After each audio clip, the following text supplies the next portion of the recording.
From the top of a rock 50√3 meter high, the angle of depression of a car on the ground is observed to be 30 degree. Find the distance of the car from the rock ன்னு சொல்லியிருக்காங்க.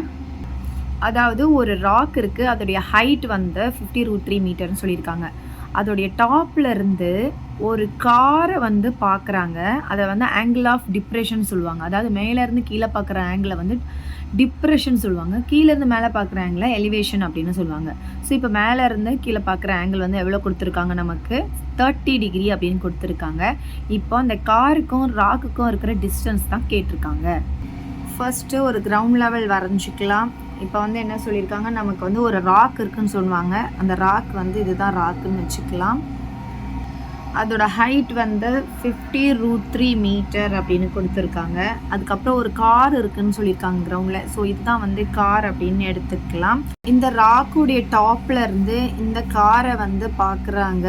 அதை வந்து என்ன சொல்லுவோம்னா angle of depression சொல்லுவோம். அதாவது மேலேருந்து கீழே பார்க்குற ஆங்கிள். அப்போ எங்கள் ஐசைட்டுக்கு வந்து ஒரு லைன் நம்ம வந்து இப்படி போட்டுக்கணும். ஸோ அந்த ஆங்கிள் எங்கே ட்ரா பண்ணணும்னு பார்த்தீங்கன்னா இங்கே தான் ட்ரா பண்ணணும். இந்த இடத்துல நீங்கள் ட்ரா பண்ணக்கூடாது. ஓகே, இந்த ஐசைட் இங்கே இருக்கும். ஸோ ஆங்கிள் எங்கே இருக்கும் பார்த்தீங்கன்னா இங்கே இருக்கும். 30 டிகிரி நம்ம இங்கே போட்டுக்கணும். சரி, இப்போ பாருங்கள், நமக்கு ஒரு இசட் ஷேப்பில் நமக்கு இங்கே ஒரு ஃபிகர் கிடச்சிதா. அல்டர்னேட் ஆங்கிள்ஸ் வந்து ஈக்குவல் நம்ம படிச்சிருக்கோம் இல்லையா. ஸோ இங்கே பாருங்கள், இசட் ஷேப்பில் இங்கே வர ஆங்கிளும் இங்கே வர ஆங்கிளும் எப்படி இருக்கும்னா ஈக்குவலாக இருக்கும். அப்போ அது 30 டிகிரினா இதுவும் நமக்கு என்னவாக இருக்கும், 30 டிகிரியாக தான் இருக்கும். இப்போ என்ன கேட்டிருக்காங்கன்னா, இந்த காருக்கும் இந்த ராக்குக்கும் இருக்கிற டிஸ்டன்ஸ் தான் கேட்டிருக்காங்க. அதை நம்ம எக்ஸ்ன்னு எடுத்துக்கலாம். ஸோ இதுக்கு நம்ம நேம் கொடுத்துக்கலாமா. இது ஏ, இது பி, இது சின்னு நேம் கொடுத்துக்கலாம். இங்கே பார்த்தீங்கன்னா தீட்டாக்கு ஆப்போசிட்டில் பார்த்தீங்கன்னா ஆப்போசிட் சைடுன்னு சொல்லுவோம். இதை வந்து நம்ம அட்ஜஸ்ட்னு சொல்லுவோம். இங்கே வந்து நமக்கு 90 டிகிரி இருக்கும். இது வந்து ஹைப்பர்டெனிஸ்ன்னு சொல்லுவோம். ஸோ நமக்கு ஹைப்பர்டெனிஸ் இங்கே கொடுக்கல. இது ரெண்டுத்தும் ரிலேட் ஆகிறது பார்த்தீங்கன்னா tan தீட்டா தான். நம்ம ஃபுல்லாக இந்த சாப்டரில் நம்ம tan தீட்டா தான் நம்ம யூஸ் பண்ணுவோம். So tan theta equal to opposite side by adjacent இல்லையா.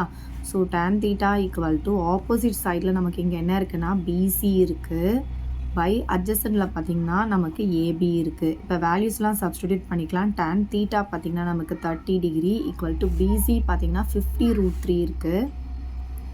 அண்டு ஏபி பார்த்திங்கன்னா எக்ஸ்ன்னு நம்ம எடுத்திருக்கோம். tan√3 உடைய வேல்யூ 1/√3.